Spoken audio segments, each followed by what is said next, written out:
A century after the United States established an American-style democracy in the Philippines, parang napaka-similar yung ating mga presidente.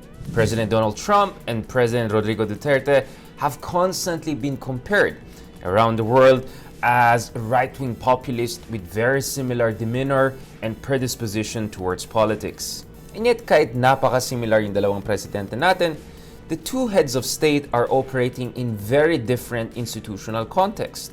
One way to understand it is to look at the tale of two Supreme Courts.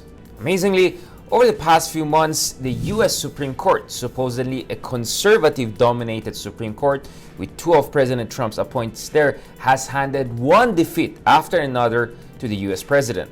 In contrast, it has been a clean sweep for President Duterte here in the Philippines. The independent Philippine Supreme Court has more or less sided with President Duterte on every single major Supreme Court ruling over the past few years.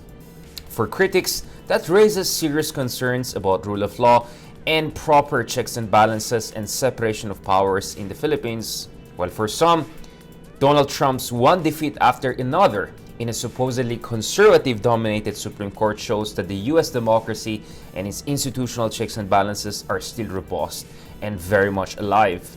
Now, there are two important institutional differences between the Philippine Supreme Court and the US Supreme Court.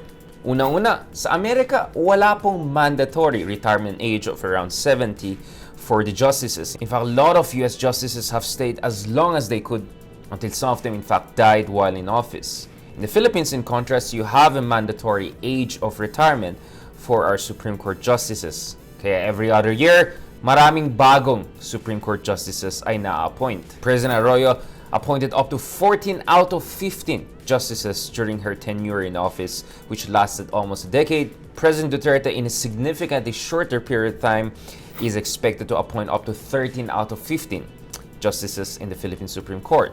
But a second and even more important distinction between the Philippines and the United States Supreme Court is that pagdating sa US, the justices' appointment will go through a very rigorous scrutiny and a series of hearings, sometimes very contentious hearings, as we saw in the case of Justice Kavanaugh in the US Senate.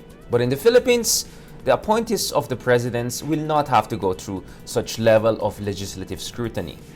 So perhaps this could partly explain the huge divergence in terms of the rulings in Supreme Court of the United States and in the Philippines, or at least that's what your critics will say.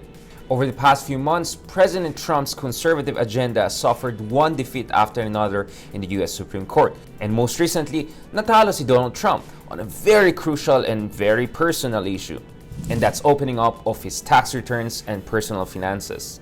In a huge setback for President Trump, even two of his own appointees sided with the majority against the request of the Trump administration to have significant amount of secrecy on the president's private financial transactions and records. Now contrast that, for instance, to Supreme Court's recent decision to junk a petition for greater transparency on the part of President Duterte when it comes to his health. Now, wag natin kalimutan, sa ating saligang batas, the 1987 Constitution, there are very clear stipulations in terms of the importance of knowledge about the health of the president and the head of state.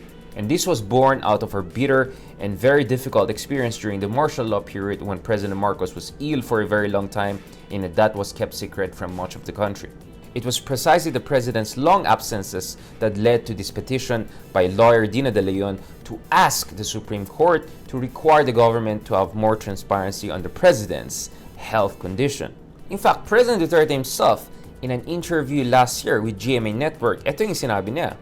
At kung sabihin mong may sakit ako, meron. You name it. I have it. Lahat ng sakit nandito na sa akin kasi matanda na ako. On multiple occasions, the president even suggested that he may have autoimmune disease and other kinds of ailments and conditions. So that's why certain concerned citizens asked for greater transparency on this issue. But the Supreme Court junked the petition right off the bat. Now, the junking of the petition for greater transparency on President Duterte's health conditions is just one of many Supreme Court victory for the President of the Philippines. Kasama dyan is the controversial burial of the former President and Dictator Ferdinand Marcos. Kasama din dyan yung years-long martial law in Mindanao. Not to mention the quo warranto ouster of former Chief Justice Sereno, which a lot of top experts would say was unconstitutional. So here we are, two democracies, two quite similar presidents, but very different outcomes for them when it comes to top and major Supreme Court rulings. Ako po si Richard Hidarian. Stand with us, stand for truth.